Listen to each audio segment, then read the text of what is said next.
दुनिया में हो दुनिया का तलबगार न हो, बाजार से गुजरो हो खरीदार न हो। ये दुनिया एक मिसल कागज़ फूल है, ये दुनिया एक मिसल कागज़ फूल है। जिंदगी में बंदगी तू करना है, जिंदगी बे बंदगी शर्मिंदा है, जिंदगी बे बंदगी शर्मिंदा है। ओ যুবক আল্লাহর গোলাম, তুমি কি জানো না ১৫০০ বছর আগে রহমতের নবী আমার গর্ব করে বলেছেন, ও যুবক, বুড়ারা আমি মুহাম্মদের বিরোধিতা করেছে, যুবকেরা উপকার করেছে। নবীজির উপকার কারা করছে? আর বুড়ারা সব কথা কয় না। এই বুড়ারা প্যাচ লাগাই কিলাকিলি বাজায়। আবু জাহাল নবীর দুশমন বুড়া, আবু লাহাব নবীর বিরুদ্ধে বুড়া, যুবক রসুলের পক্ষে দাঁড়ায় গেল ২৭ বছরের বয়সের ওমর। ১১ বছর বয়সে রসুলের পার্শ্বে দাঁড়ালেন রসুলের চাচাতো ভাই হযরত আলী, কালেমা পড়ে ফেললেন। এতদিন ছিল চাচাতো ভাই, এখন হলো রসুলের সাহাবী, কিছুদিন পরে হবেন জামাতা। কে সে আলী? জ্ঞানের ভান্ডার আল্লাহ দান করেছেন, যে নবী আলীর জন্য কলিজা ভরে দোয়া করেছেন, আনা দারুল হিকমাহ ওয়া আলিউন বাবুহা, আমি মুহাম্মদ হলাম ইলম হিকমতের ঘর, আর এই ইলম হিকমতের ঘরের দরওয়াজা হলো আমার আলী। তুমি যুবকের দ্বারা কি উপকার হচ্ছে রসুলের করার সুযোগ আছে না নাই? তুমি সুযোগ আছে, করো কি? নিজেও নামাজ পড়ো না, অন্যে নামাজ পড়ে পছন্দ করো না। নিজেও টুপি পরো না, অন্যে টুপি পরে পছন্দ করো না।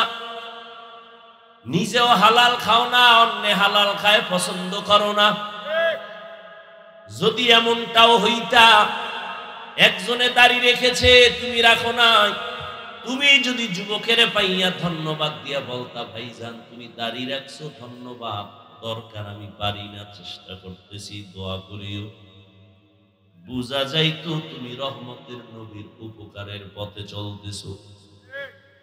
কিন্তু যদি এমন হয় তোমার হালাত, নিজে দাড়ি না রাখে একজন যুবক তোমার বন্ধু দাড়ি রাখছে, তুমি দেখা বললা বিয়া করছো, স্নিকয় করি নাই, সর্বনাশ, এত তাড়াতাড়ি তোরে বুজুর্গ কে হইতে বলেছে? এত তাড়াতাড়ি বুজুর্গ হয়ে গেলি কেন? তুই কি মরবি তাড়াতাড়ি, বাঁচবি না? কহা তো মনের মতো আরো ঘুরাল, আর একটু আনন্দ করে নে, সময় পাবি না, দাড়ি রাখলে করা যাবে না। এরে যুবক আল্লাহর গোলাম, আল্লাহ মেধা দিয়েছেন, একটু খাটাইয়া হিসাব করো, আমার কথাগুলো একটু চিন্তা করো বাবা। কুত্তা শুয়ারের আল্লাহ চিন্তা করার মতো মেধা দেন নাই, দিছেন একমাত্র মানুষের। একটু চিন্তা করো রে বাবা, জীবনে মাদ্রাসার বারান্দায় যায় নাই, জীবনে কোনোদিন আলিফ বাতাও পড়ে নাই, এমন যুবক জেনারেল লাইনে চাকরি করে, ব্যবসা করে, স্কুলে পড়ে, 5 ওয়াক্ত নামাজি দাড়িওয়ালা আছে না নাই? সত্য কথা সাক্ষী দাও। ঢাকা বিশ্ববিদ্যালয়ে যাও, পাগড়ি লাগানো, দাড়ি লম্বা লম্বা পোশাক, পেছন থেকে দেখলে মনে হয় বাইতুল মুকাররমের খতিব। কিন্তু সালাম দিয়ে জিজ্ঞাসা করো কোথায় কি করেন, বলে আমি ঢাকা কলেজে পড়ি, স্কুল কলেজে পড়ি। আর তোমার মতো যুবক যদি নামাজ পড়তে পারে, তুমি তোমাকে প্রশ্ন করো তুমি কেন পারো না? আমি তো হুজুর হইতে বলি নাই, বলছি আমি একবারও বলি না, বরং বাংলাদেশে আমি বুকে সাহস নিয়ে বলি, যুবকের পক্ষে আমি সান্ত্বনার বয়ান করি। স্কুলে পড়ো ধন্যবাদ, কলেজে পড়ো ধন্যবাদ, চাকরি করো ধন্যবাদ, তোমাকে আমার মতো হুজুর হওয়ার দরকার নাই। ডাক্তার হও, ইঞ্জিনিয়ার হও, প্রফেসর হও, সাংবাদিক হও, জীবনটা সফলতার লাইনে চালাও। কবি নজরুলের ইতিহাস পড়ো, গর্ব করো। ওই কবি নজরুলের চিনো না, ওর মা বাবারে চিনো না, কিন্তু গুণগান গাও।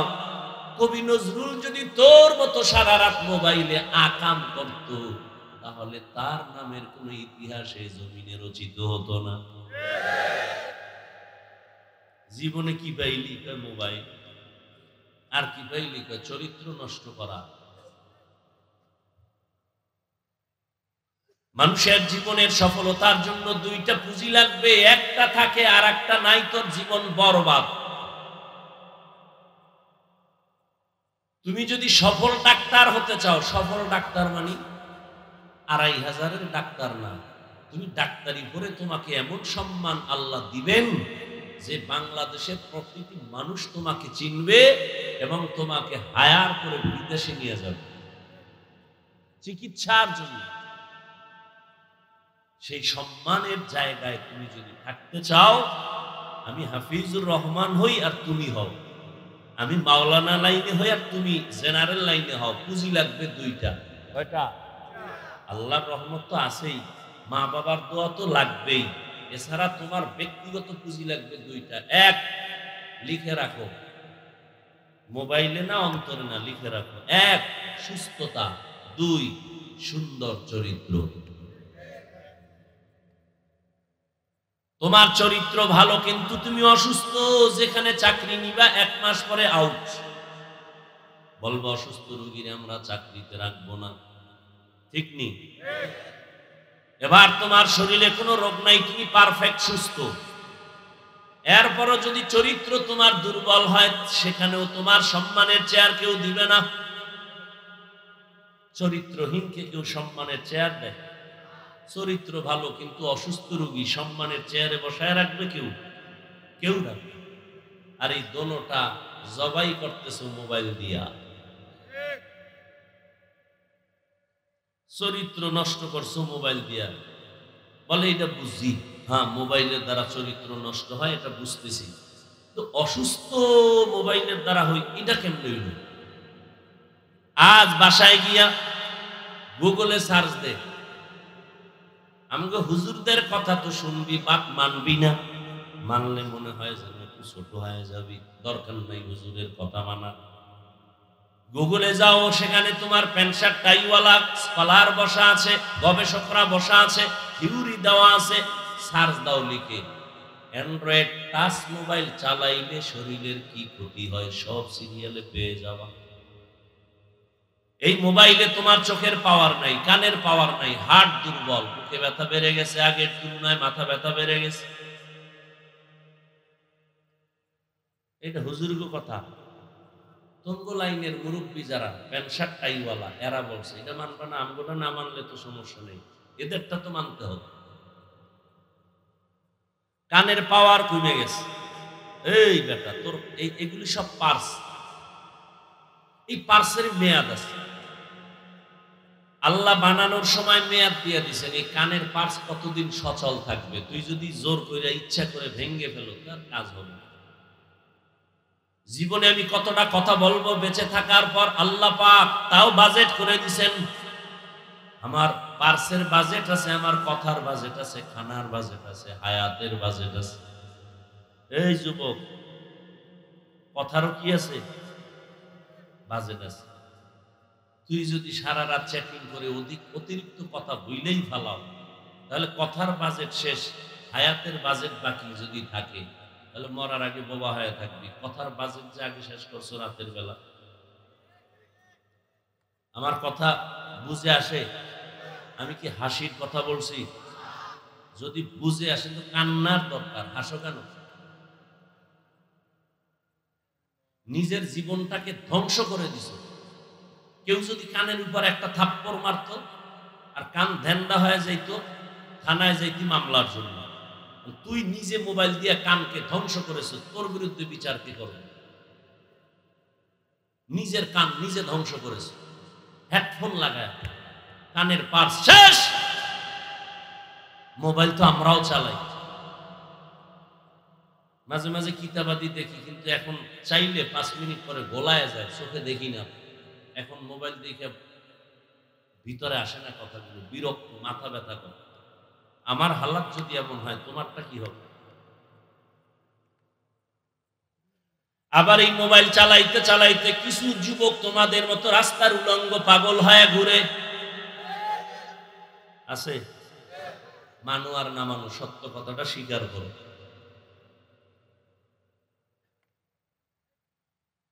তোমার মতো যুবক এই মোবাইলের কারণে চরিত্র নষ্ট হয়ে গেল, শরীর নষ্ট হয়ে গেল। অনেক বাচ্চা পর্যন্ত আমার জানা মতে বোবা হয়ে গেছে, কথা বলে না, আব্বু ডাকে না, আম্মু ডাকে না। বিষয় কি? কয় মোবাইল। তেল ভরা পানি ভরা দিবেন নি হুজুর, আমি বললাম জুতা ভরা দিলেও কাজ হবে না। মোবাইল দেখতে দেখতে আর এখন আব্বু আম্মু বলতে পারে না। রবি কার্টুন দেখতে দেখতে সব ওই লাইন হয়ে বোবা হয়ে গেছে। কি আর বলবো? এগুলো কি আমি বানায় বলতেছি? আল্লাহ হেদায়েত দান করুন।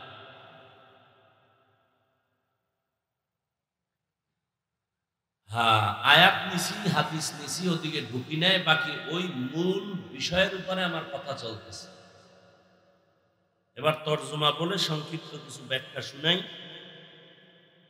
হেদায়েতের মালিক আল্লাহ, বলার দায়িত্ব আমাদের, মানবেন কিনা সে দায়িত্ব আপনাদের। ইয়া আইয়ুহাল্লাযীনা আমানুত্তাকুল্লাহ,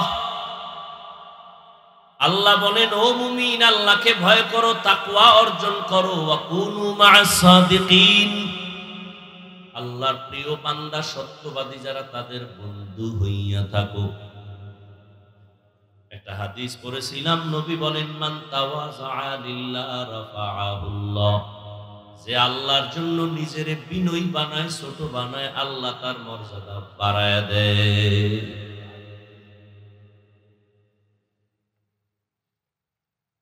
এক নম্বরে আল্লাহর ভয় অন্তরে জমা করো। এত বয়ান চলে, এত বয়ান, দাওয়াত ও তাবলীগের বয়ান, পীর সাহেবদের বয়ান, জুমার দিন খতিব সাহেবদের বয়ান, আমাদের বক্তাদের বয়ান। এত বয়ানের পরেও কেন আমলের খাতা শূন্য? মাদ্রাসা তো কম না, অনেক মাদ্রাসা হয়েছে, অনেক ওয়াজ মাহফিল, অনেক মসজিদ হয়েছে, মুসল্লিও কমে না। জুমার দিন শুধু মুসল্লি বাড়ে আর বাড়ে। কমিটি বলে তাড়াতাড়ি সাত বাড়াও, কিন্তু আমলের খাতা শূন্য কেন? এর একমাত্র কারণ, কিয়ামত পর্যন্ত বয়ান চললেও মানুষ আমলে আসবে না যতক্ষণ পর্যন্ত আল্লাহকে ভয় না করবে। ভয়ের হাকিকত আমরা জানি না। এখানে যদি আমি প্রশ্ন করি, আপনারা কারা কারা আল্লাহকে ভয় করেন? সবাই হাত উঁচু করে বলবে আমরা বেশি বেশি ভয় করি, বরং আপনাদের থেকে আমরা আরো ভয় করি। অথচ এখানে এমন আশেক বসে আছেন, আজকে ফজর পড়ে নাই, জোহর পড়ে নাই, আসর পড়ে নাই, মাগরিব পড়ে নাই, এশাও পড়ে নাই। এমন আশেক নাই? কত বড় চাপাবাজ, নামাজ বাদ দিয়েও কয় তার দিল তাজা। আছে না নাই? বলে আমগো দিল পরিষ্কার।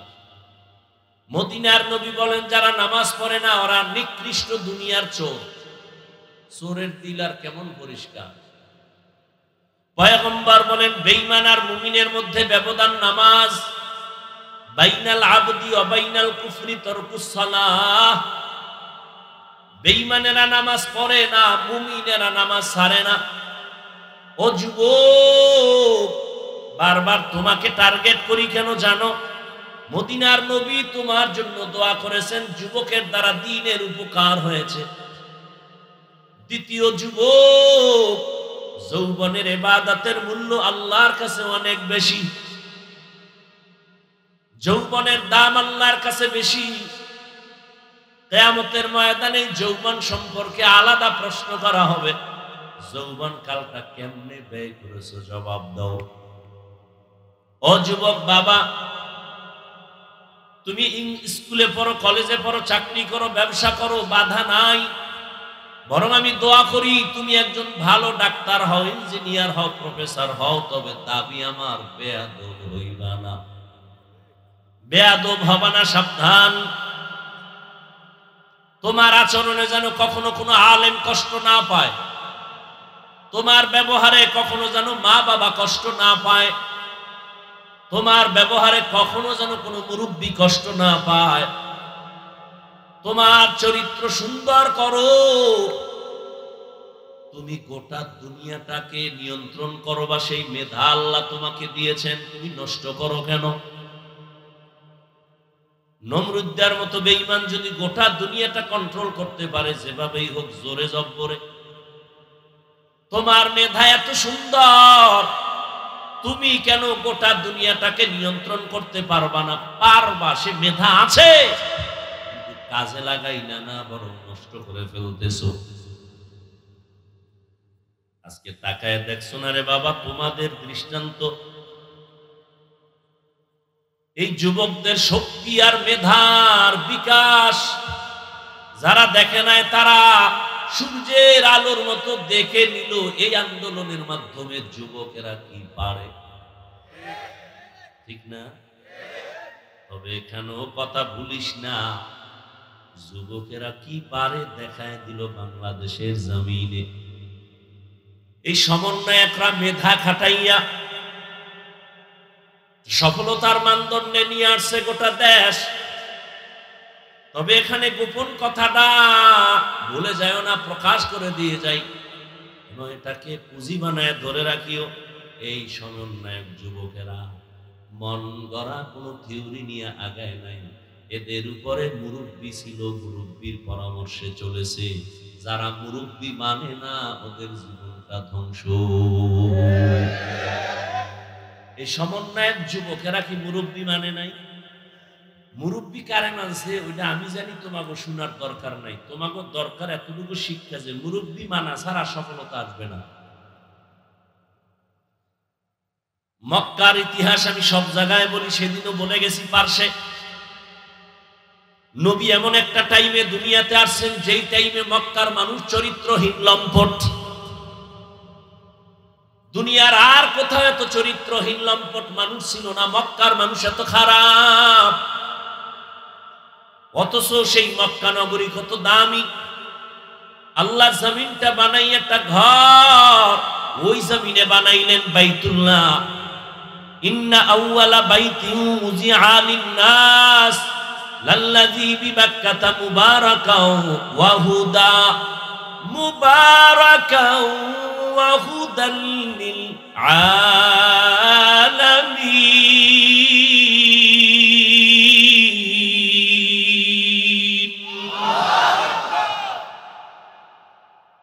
১৫০০ বছর হয়ে গেল, আল্লাহর কোরআনের একটা ভুল কেউ বের করতে পারলো?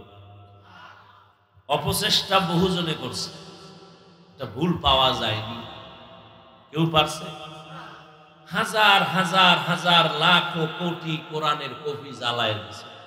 কোরআন যেন এ জমিনে না থাকে, বন্ধ হয়েছে। ৮ বছরের সন্তানের দাঁড় করায় দাও মাইকের সামনে, পুরো কোরআনটা মুখস্থ করবে, একটা নক্তারও ভুল হবে না। কোরআন অপ্রিয় সত্য চিরন্তন। আল্লাহ বলেন আমি জমিনটা বানায় ঘর বানাইলাম বাইতুল্লাহ, এমন দামি একটা ঘর যে ঘরটার দিকে শুধু তাকায়া থাকবে অনবরত সওয়াব, শুধু দেখবে ওই আল্লাহর ঘর সওয়াব, তাকায় রয়েছে, কিচ্ছু পড়েও না, অনবরত আমল নামায় সওয়াব। কিছু কিছু জিনিস আল্লাহ কত দয়া আমাদের করছে, অনায়াসে ন্যাক করতে পারি সেই সুযোগ দিছে। তোমার কোনো কষ্ট লাগবে না, চোখ খুলে তাকায় দেখো সওয়াব। কি দেখবো? মা দেখ, বাপ দেখ, মা বাবার দিয়ে তাকায় থাকো অনায়াসে সওয়াব। আল্লাহর কোরআনটা খুলে তাকায় দেখো সওয়াব। ওলামায়ে কেরাম আহলে হক যারা, যাদের বয়ানে মানুষের দিল পরিবর্তন হয়, আমলের জন্য অন্তর তৈরি হয়, দেখো সওয়াব। বাইতুল্লাহ দিয়ে তাকায় থাকবে সওয়াব। এত দামি বাইতুল্লাহ, যেই বাইতুল্লাহর বাউন্ডারি আর এরিয়ার মধ্যে ঢুকলেই একবার আল্লাহ বললে 1 লক্ষ বার আল্লাহ বলার সওয়াব। এত দামি জায়গা, প্রশ্ন বড় কঠিন, এত সুন্দর দামি জায়গার মানুষগুলো কেন পৃথিবীর নিকৃষ্ট লম্পট চরিত্রহীন? আরে ভাই, আতরের দোকানে গেলে কিনতে না পারলে অন্তত গ্যারান্টা তো পাওয়া যাবে। কি ভাই? তাহলে বাইতুল্লাহর মতো জায়গার মানুষ খারাপ হতে পারে মানি, কিন্তু পৃথিবীর থেকে সব থেকে খারাপ কেন? এর একমাত্র জবাব, মুরব্বি মানে নাই। আমার বয়ানের মূল থিম যে আয়াত পড়ছি, এর বিষয়বস্তু 1, আল্লাহকে ভয় করো, 2, মুরব্বি মেনে চলো। এটা আমার আয়াতের বিষয়বস্তু। যারা মুরব্বি মানে না, আল্লাহর কসম 1 বার, আল্লাহর কসম 2 বার, আল্লাহর কসম 3 বার, ওয়াল্লাহি বিল্লাহি তাল্লাহি, যারা আল্লাহর খাঁটি বান্দা, যারা তাকওয়াওয়ালা, এদেরকে না মানিয়া নিজের মন মতো চলে, এদের দুনিয়াও বরবাদ, আখিরাতও বরবাদ।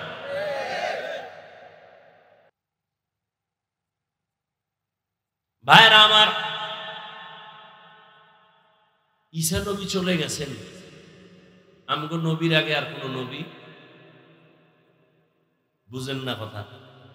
ঈসা নবী চলে গেলেন, এরপরে কোন নবী আসছে? আমাদের নবী। মাঝখানে আর কোন নবী? কিন্তু নবী পরের দিনই আসছেন, 500 বছরের উপরে চলে গেছে। তাহলে এই টাইম উম্মত মুরব্বি হারা। কি হারা?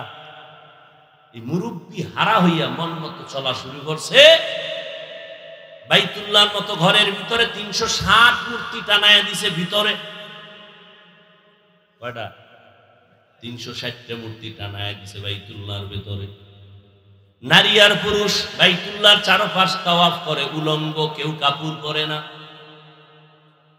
নারীদের অবহেলিত রাখে, কন্যা সন্তান পছন্দ করে না। কন্যা সমাজের বোঝা, বিধবা নারী সমাজের বোঝা। রহমতের নবী আইসা যখন মুরব্বি চলে আসলেন, ব্যালেন্স ঠিক হয়ে যাইতেছে। এখন মক্কার মানুষগুলো মুরব্বি যে মানে সেই লাইনে আসে। এখন মুখের মধ্যে পাথরের টুকরা দিয়ে কথা বলে না প্রয়োজন ছাড়া। যখনই মুরব্বিকে মাইনা চলা শুরু হয়ে গেল, এখন আর গালি শুনে গালি দেয় না, গালির জবাবও দেয় না। আজান হয়ে গেল, নামাজে দাঁড়ায়, বুড়া মানুষ দেখলে সহযোগিতা করে, ভাইয়ের হক নষ্ট করে না, সন্তানের হক নষ্ট করে না। নবী আইসা ব্যালেন্স করে দিলেন। কন্যা সন্তান পাইছো, শুকর আদায় করো, তুমি একটা জান্নাত পেয়ে গেছো। 2টা কন্যা পেয়েছো, তুমি 2টা জান্নাতের মালিক। তুমি 3টা কন্যা পেয়েছো, তুমি 3টা জান্নাতের মালিক। ও জগতের মানুষ, তোমরা কন্যা অপছন্দ করো, আর আমি বিশ্ব নবীর একটা ছেলেও নাই, আমি নবীও 4 কন্যার বাবা। আমি নবীও 4 কন্যার বাবা। রহমতের নবী মুরব্বি হয়ে আসলেন। আসার পরে গোটা জগৎবাসীর জন্য একটা প্রেসক্রিপশন বানায় দিলেন 23 বছর লাগায়া। এই প্রেসক্রিপশনটা কিয়ামত পর্যন্ত যারা ফলো করবে তারাই সফল। ঠিক 1500 বছর হয়ে গেল নবী নাই, কিন্তু 2500 মাঠের ভেতরে নবীর আদর্শ আছে। আছে না নাই? যে কারণে দুনিয়ার কোন কোটিপতি এতগুলো মানুষ এই গরমে এখানে টাকার লোভ দেখায়ও বসায় রাখতে পারতো না।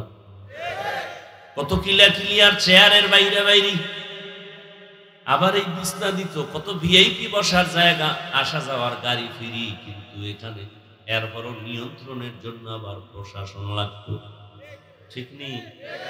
কিন্তু ১৫০০ বছর পরে তাকায় দেখো এটা কোন পাওয়ার, যেই পাওয়ারে মানুষগুলো থার্ড ক্লাসের বালুর মধ্যে বসে আছে, ক্ষুধার তৃষ্ণা আছে ঠিক, কিন্তু খানার কোনো পেরেশানি নাই, টাকার লোভ নাই, গাড়ি বাড়ির ভাড়াও দেওয়া হয় নাই, চুপচাপ বসে আছে, কোনো ক্লাস নাই, কে বড় কে ছোট, কে শিক্ষিত কে অশিক্ষিত, সব একাকার, নিয়ন্ত্রণের জন্য কোনো পুলিশ। আরে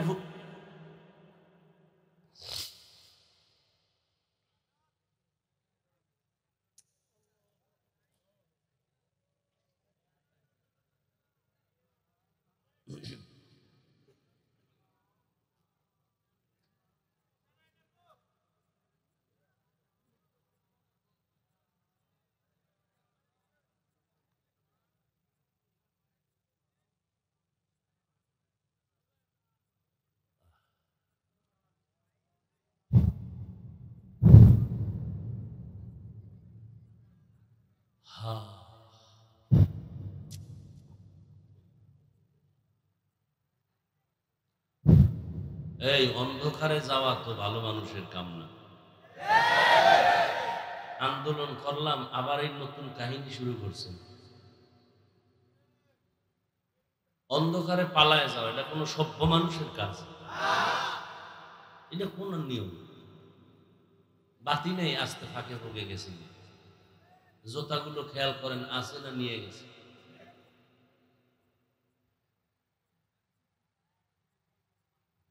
এতগুলো মানুষ এখানে বসে আছেন, ক্ষুধা আছে, খানার পেরেশানি নেই, নিয়ন্ত্রণের জন্য কোনো পুলিশ আছে?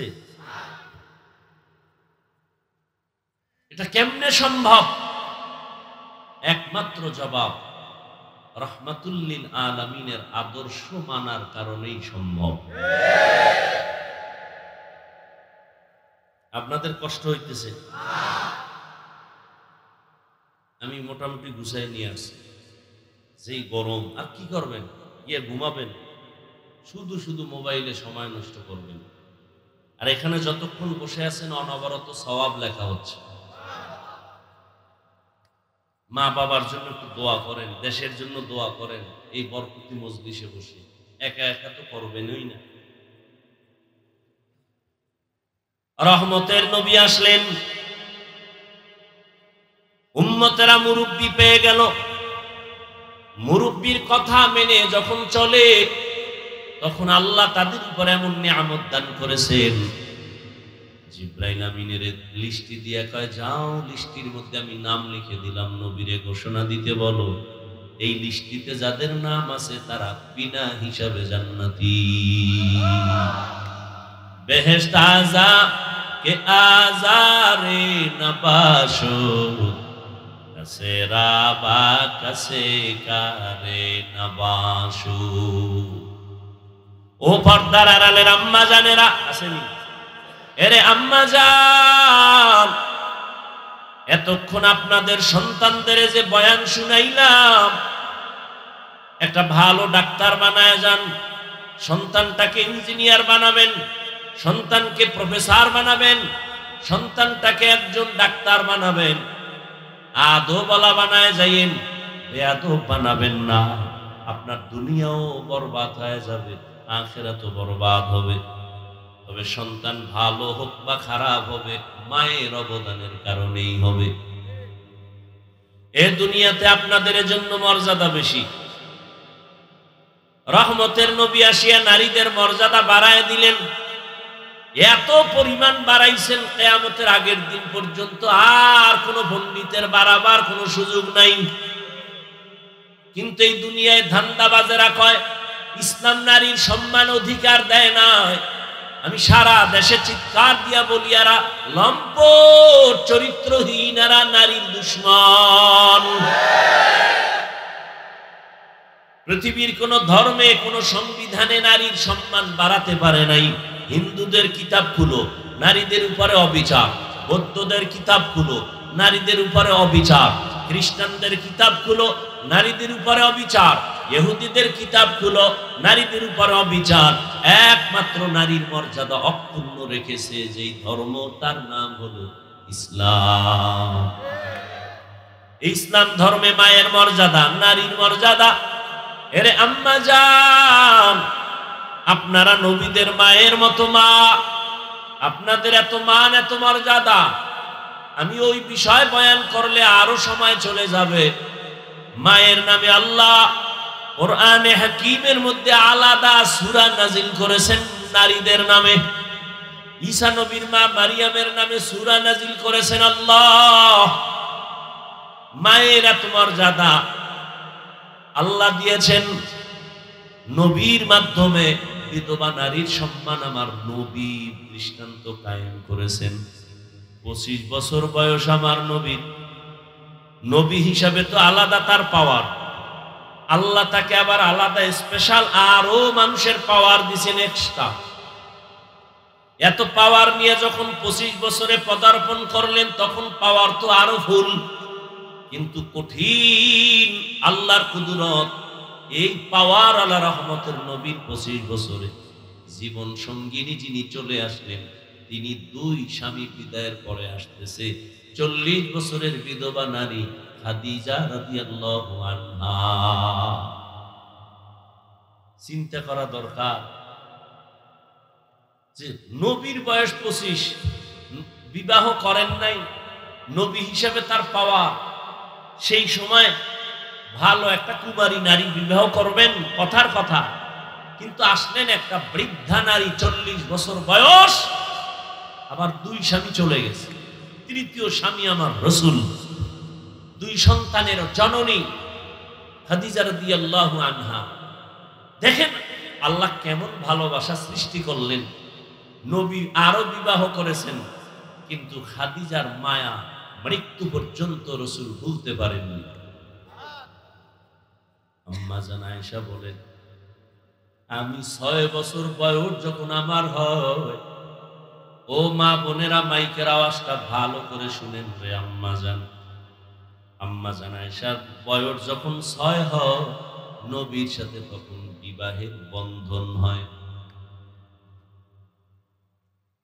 আম্মা জান আয়েশা রাদিয়াল্লাহু আনহার বয়স যখন 9, তখন নবীজির ঘরে আসছেন। এই হলো কুমারী নারী, একমাত্র নারী। 6 বছরে বিবাহ বন্ধন, 9 বছরে নবীজির ঘরে আসছেন। আম্মা জানের 18 বছর যখন বয়স হলো তখন নবী দুনিয়া থেকে চলে গেলেন। জীবনে একটা কুমারী নারী পাইলেন, তাও রাসূলের শেষ জীবন। এই বেঈমানের বাচ্চাগুলোকে কি পরিমাণ জুতার বাড়ি দেওয়া দরকার, এই নাস্তিকের বাচ্চারা যারা রাসূলের বিবাহ নিয়ে বাজে কথা বলে।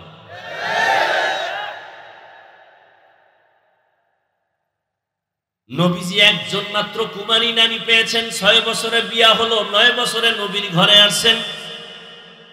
আয়েশা নবীর ঘরে 18 বছর যখন আম্মা জানের বয়স, তখন নবী বিদায় হয়ে গেলেন।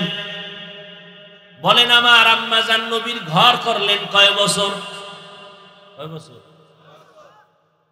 আমাদের বোনদের তো 18 বছরে বিয়াই হয় না। কি আবার আইন করে 18-র আগে বিয়া নয়, 24-এর আগে না। আর আম্মা জানের 18 বছর বয়স হইয়াই গেল, নবী এখন বিদায়। নবীজির ঘর করলেন মাত্র 9 বছর। আম্মা জান 9 বছর নবীর ঘর করে কি পাইলেন? আম্মা জান বলেন, আমি 2000-এর উপরে হাদিসের হাফেজা হয়ে গেছি। দুনিয়াতে শ্রেষ্ঠ তাফসীরকারী, কোরআনের তাফসীর করনেওয়ালা একমাত্র আম্মা জান আয়েশা। নারীদের এত মর্যাদা, কিয়ামতের দিন আল্লাহ যদি বলেন আমি ওই ব্যক্তিটাকে দেখতে চাই, পুরস্কার দিব কোটি মানুষের সামনে, ওই ব্যক্তিকে বলে যেই ব্যক্তি প্রথম আমার বন্ধু মুহাম্মদের মুহাম্মদের হাতে কালেমা পড়ছে। প্রথম আমি আজকে কিয়ামতের মাঠে তাকে পুরস্কার দিব। পৃথিবীর কোটি কোটি পুরুষ একটাও দাঁড়াবার সাহস পাবে না, একজন নারী দাঁড়ায় বলবে মুহাম্মদের হাতের প্রথম কালেমাওয়ালা আমি এক নারী। নাম কি? খাদিজা রাদিয়াল্লাহু আনহা। আম্মা জান আয়েশা বলেন, আমি মাঝে মাঝে তাকায় দেখতাম রহমতের নবী আমার হুজরায় বসে গুনগুন করে কাঁদেন। আমি প্রশ্ন করেছিলাম, নবীজি কেন কাঁদেন? নবী আমার কোনো বেয়াদবি হয়েছে নাকি? বলে না, বেয়াদবি হয় নাই। কেন কাঁদেন? বলে ও আয়েশা তুমি বুঝবা না। বলে একটু বলেন। নবী বলেন, আয়েশা আমার জীবনের একজন বিবি ছিল খাদিজা, তিনি আমার দুঃখের সময়ের বিবি, তুমি আমার সুখের সময়ের বিবি। ওই খাদিজার কথা যখন মনে পড়ে চোখের পানি ধরে রাখতে পারি না। ও আল্লাহর বান্দারা, নবীজি খাদিজাকে ভুলতে পারেন না, কারণ রহমতের নবী দুনিয়াতে এসে বাবা বলে ডাকতে পারেন নাই। 6 বছরে মা হারা অসহায় নবী আমার। নবী কোথাও থেকে দাওয়াত দিয়া ঘরে আসতেন, আসসালামু আলাইকুম ইয়া আহলাল বাইত বলতেন, গভীর রাতে দরজা খুলে যেত। নবী বলতেন, আপনি কি ঘুমান না? আম্মা জান খাদিজা বলেন, আমি ঘুমাই, কারণ আমি জানি আপনার বাবা নাই, আপনার মা নাই। আমি তো 2 স্বামী ছেড়ে চলে আসছি, 2 সন্তানের জননী আমি। আজকে যদি আপনার মা বেঁচে থাকতেন, আপনার কষ্টের দাওয়াতের কথা স্মরণ করে মা ঘুমাইতে পারতেন না। আপনি বাহিরে দাওয়াত দিয়ে আসেন, চতুর্পার্শ্বে দুশমন, আমি ঘরের কিনারায় দাঁড়ায় থাকি, ডাক দেওয়া মাত্র যেন দরজা খুলতে পারি, রহমতের নবী যেন কোনো কষ্ট না পায়। নবীজি নবুয়ত লাভের আগে হেরা পাহাড় বেয়ে বেয়ে, পাথরের পথ, উঁচু পাহাড়, ওখানে গিয়ে ধ্যানে কাটাইতেন সপ্তাহে সপ্তাহ। আসেন না নবী, আম্মা জান খাদিজা বুড়া মানুষ মহিলা একা একা নাস্তা রেডি করিয়া ওই পাহাড় বেয়ে বেয়ে বেয়ে বেয়ে উপরে উঠে রাসূলের কাছে নাস্তা পৌঁছে। ও 2500-এর মুরব্বীরা, ও জ্ঞানীদেরকে বলবো, যারা বড় বউয়ের অবেদান ভুলে গিয়া দ্বিতীয় বিয়া করার জন্য পাগল, বড় বউয়ের অবদান অস্বীকার করতে পারবা না রে স্বামী। তোমার জীবনের কষ্টের ভাগ নিছে তোমার বড় প্রথম স্ত্রী।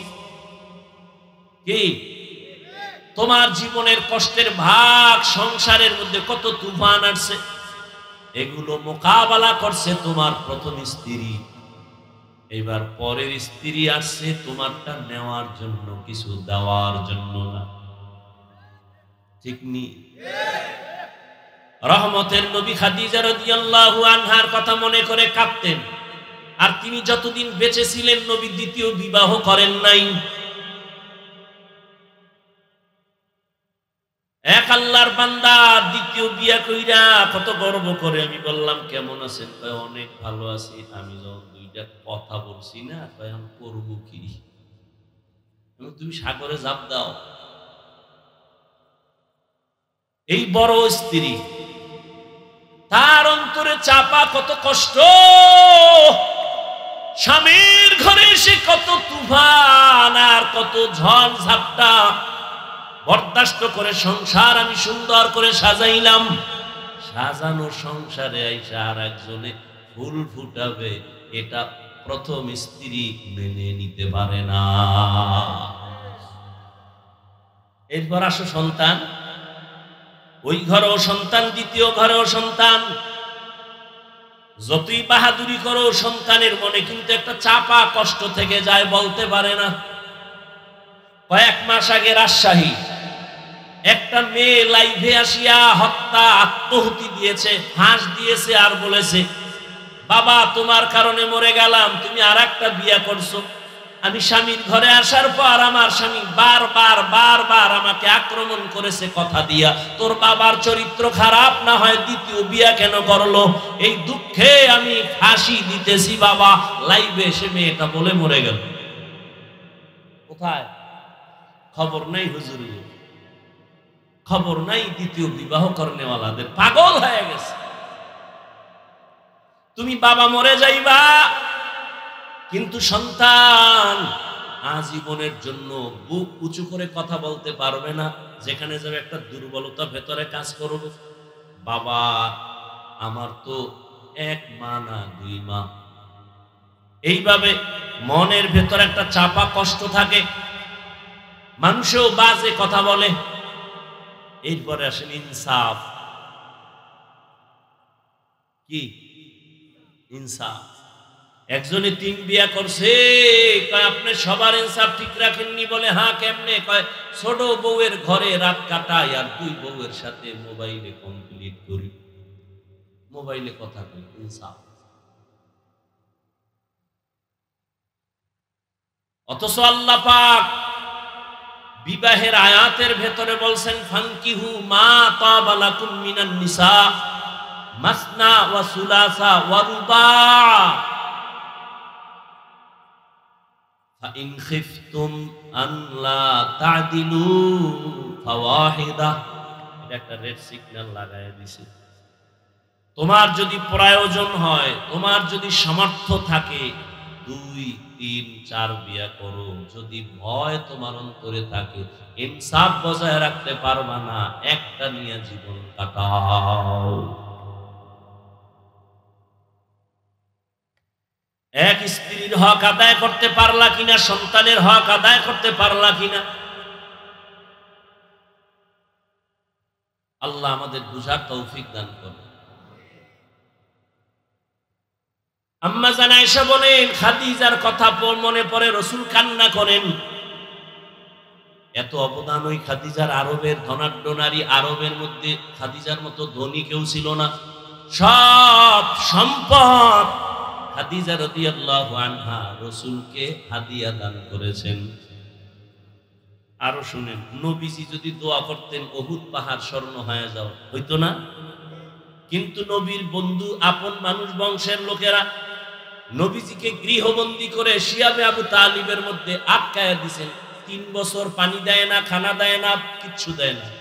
নবীজি গাছের পাতা ছিঁড়ে ছিঁড়ে চাবাইয়া খেয়ে পেটের ক্ষুধা নিবারণ করছেন। ওই সময় আম্মা জান খাদিজা আরবের বড় ধনী নারী, কিন্তু নবীজির মহব্বত লাভের আশায় তিনিও নবীর কাছে গৃহবন্দীর এরিয়ায় শিয়াবে আবু তালিবে যাইয়া নবীর সাথে দিন রাত্র কাটায়, আর তিনিও গাছের পাতা খায়। এই প্রথম স্ত্রী। আল্লাহ যদি নিয়ে যায় সেটা ভিন্ন কথা, নিয়ে গেছে আপনি আর একটা করছেন। প্রথম স্ত্রীর অবদান অস্বীকার করতে পারবে এমন একটা পুরুষ আমাকে দেখান তো।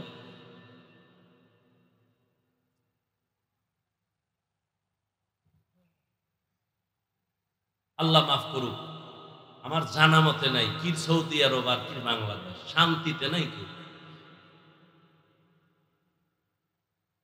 আর অধিকাংশ এই ঝামেলাগুলো কারা পড়ে? যাদের টাকা একটু বেশি হয়, তারা চোখ ডাইনে বামে দৌড়ায় আর মোবাইল। কি ফান্দে পইরা বগা কান্দে, এমন ফান্দে পইরা গেছে, মিস কল পাইছে। যখন একটু ব্যাক করছে, বিপরীত আওয়াজ শুনে ডানা কাটা ভরি। সুন্দর সুন্দর কথা কয়, সাজায়া মধুমাখা আওয়াজ, মাঝে মাঝে ইংলিশও কয়। আর হ্যার বড় বউ তো ইংরেজি বুঝেই। এখন আধুনিক তো, একটু ইংলিশ দরকার।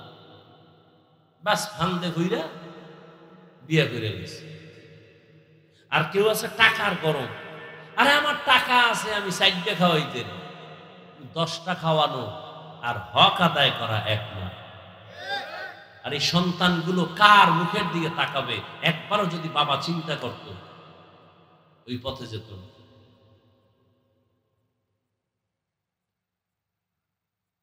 কোন যুক্তিটুক শক্তি নাই, বিধবা নারী বিয়ে করবে নাইলে উপায়। তো বিধবা নারী কেউ আছে পাও ভাঙ্গা, কেউ আছে সহে দেয় না, এই একটা করো না দেখি তো।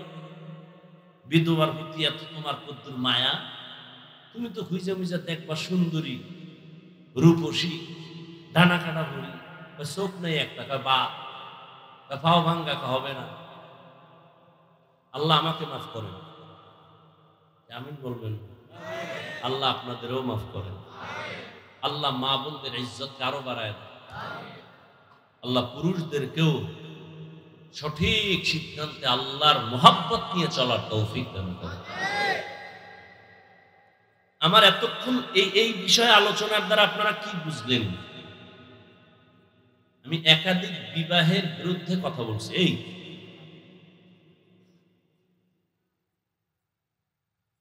ইনসাফ বজায় রাখতে পারলে আল্লাহ পাক অনুমতি দিবেন, করতেই হবে, বিষয়টা এমন না।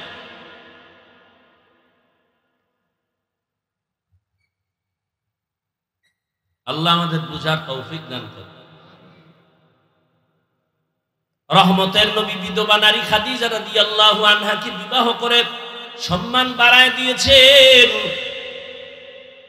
ও পর্দার আড়ালের আম্মা জানেরা, আপনারা নবীদের মায়ের মতো মা খাদিজা রাদিয়াল্লাহু তাআলা আনহার মতো দামি নারী, আপনারা আয়েশা রাদিয়াল্লাহু তাআলা আনহার মতো দামি নারী, ফাতেমা রাদিয়াল্লাহু তাআলা আনহার মতো দামি নারী। এরে আম্মা জান, আবার কিছু কিছু আম্মা জানেরও কিছু দুর্বলতা আছে। স্বামী একদিক রাস্তা দিয়ে দৌড়ায়, আম্মা জান আর এক রাস্তায় দৌড়ায়। স্বামীর অঢেল সম্পদ ডান বাম করে চলাফেরা করে, টাকা পয়সা উল্টা পাল্টা ব্যয় করে। এই জন্য একজন মা ঘরের অলংকার, একজন আম্মা যদি স্বামীর কামাই রুজি সব ডাটা নিয়ে চলে, এমন কোন স্বামীর ক্ষমতা নাই যে একটা টাকা হারাম ঘরের মধ্যে ঢুকাবে। স্বামী বেচারা চাকরি করে, বেতন কত 50, মাস শেষ 50, আর সে পরের মাসে 52,000। স্ত্রী যদি বলে স্বামী 2,000 বেশি কেন, একজনে হাত দিয়ে দিছে না মানলাম, তৃতীয় মাসে দেখে 5,000 বেশি।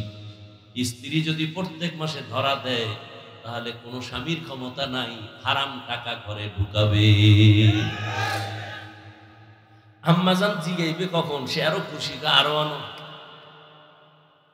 যতবারও আনো। এরে আম্মাজান, হারাম টাকা আরাম নাই। স্বামীকে সঠিক সিদ্ধান্তের পথে চালাইয়েন, না খাইয়া থাকবেন, তারপরও আপনার স্বামী যেন হারাম টাকা ঘরে না ঢুকায়। হারামের ভেতরে শান্তি নেই রে মা, শরীরটাও নষ্ট হয়ে যাবে, সন্তানও আপনাদের বিরুদ্ধে চলে যাবে। যেই সন্তানকে মা বাবায় হারাম খাওয়ায়, লিখে রাখো লিখে রাখো লিখে রাখো, সুদের টাকা ঘুষের টাকা যেই মা বাবা সন্তানের খাওয়ায়, ওই সন্তান কোনোদিন মা বাবার খেদমত করবে না। হালাল খাওয়াইও রে মা, কারণ বাবার তুলনায় সন্তান মাকে ফলো করে বেশি, মায়ের অনুসরণ করে বেশি, মায়ের খেয়াল রাখতে হবে বেশি, কারণ সন্তানকে মায়ের কারণে ভালো হয় খারাপ হয়। এরে আম্মা জান, একটা সন্তান ডাক্তার বানাবেন, সৎ চরিত্রওয়ালা, দুশ্চরিত্র সন্তান রেখে যাবেন না। ডাক্তার হইয়া কোরআন পড়বে, মা বাবার জন্য দোয়া করবে। ইঞ্জিনিয়ার বানাবেন, কোরআন পড়াইবেন, কোরআন পড়বে, ইঞ্জিনিয়ারিং এর কাজ করবে, মা বাবার জন্য দোয়া করবে। এমন একটা সন্তান রেখে যান রে মা, এখন থেকে তওবা করেন। এরে আম্মা জান, আপনাদের মতো কত মা এখনো আছে তাহাজ্জুদ পড়ে, 5 ওয়াক্ত নামাজ পড়ে, স্বামীর সেবা করে, নাই? আপনি কেন পারবেন না? ও বোনেরা, আপনাদের মতো কত বোন স্কুলে পড়ে, নামাজ পড়ে, কখনো মোবাইলে সময় নষ্ট করে না, গুনাহ করে না। আপনারা কেন পারবেন না? ও যুবক বাবাজিরা, এখনো কি তওবা করবা না? কয়দিন এই যৌবনের বাহাদুরি করবা? তওবা করে নাও। ও বৃদ্ধ বাবাজিরা, আপনার মতো কত বুড়া মানুষ মসজিদে গিয়া 5 বেলার নামাজ পড়ে, আপনি কেন পারবেন না? মনটারে বুঝাইয়া তওবা করে নেন। ও যুবক বাবা, তুমিও তওবা করো, মনে মনে আল্লাহকে বলো, আল্লাহ আমার মতো যুবক স্কুল কলেজে ভরিয়া যদি নামাজ পড়ে, আমি কেন পারি না? আমার মতো যুবক যদি চাকরি করে, ব্যবসা করে, গাড়ি চালায়, নামাজ পড়ে, আমি কেন পারবো না? শয়তানের ধোকায় পড়ে গুনাহ করেছি, আল্লাহর কাছে তওবা করো। এই গুনার খবর যদি তোমার মা বাবা আপনজন কেউ জানতো, কেউ তোমাকে সম্মান আর মহব্বতের নজরে দেখতো না। আল্লাহ কিন্তু জানার পরও রাগ করে পানি বন্ধ করেন নাই, বাতাস বন্ধ করেন নাই, খানা বন্ধ করেন নাই। ওই আল্লাহর মতো মহব্বতের দয়ার আর কেউ নাই। অন্তর নরম করে তওবা করো, আল্লাহকে বলো, দয়ার মালিক, জীবনে শয়তানের ধোকায় পড়ে কত নামাজ ছাড়লাম, বেপরদায় চললাম, দাড়ি কাটলাম, নবীজির মোহাব্বত নিয়ে তৈরি হয়ে গেলাম, আজ থেকে আর কখনো নামাজ ছাড়ব না, মা বাবাকে কষ্ট দিব না, উলামায়ে কেরামের বিরুদ্ধে যাব না, নবীজির তরিকা মেনে চলবো, 5 ওয়াক্ত নামাজ পড়বো, দাড়ি কাটবো না। তওবা করার মতো যদি নিয়ত হয়, আর অন্তরে যদি দুর্বলতা না থাকে, মরণের কথা স্মরণ করে আল্লাহর মোহাব্বতের যদি নিয়ত থাকে, তওবার খাঁটি নিয়ত যাদের আছে, রিজিকের মালিক আল্লাহ, হায়াতের মালিক আল্লাহ, আল্লাহ পাক রিজিক দিবেন, হায়াত দিবেন, হায়াত শেষ না হতে মরণ হবে না। আল্লাহ পাক মরণ দেওয়ার মালিক, ইজ্জত দেওয়ার মালিক। ওই আল্লাহর মোহাব্বত নিয়া ও বান্দা, তুমি তওবার নিয়ত যদি করতে পারো, মরিয়া গেলে যাব, আর নামাজ ছাড়বো না, দাড়ি কাটবো না, বেপরদায় চলবো না, মা বাবার সাথে বেয়াদবি করবো না, উলামায়ে কেরামের পরামর্শ নিয়ে নবীজির তরিকা মেনে 5 বেলার নামাজ পড়বো। তওবার নিয়ত যদি হয়, দুটো হাত আমার আল্লাহকে দেখায় দাও। আয় আল্লাহ, হাত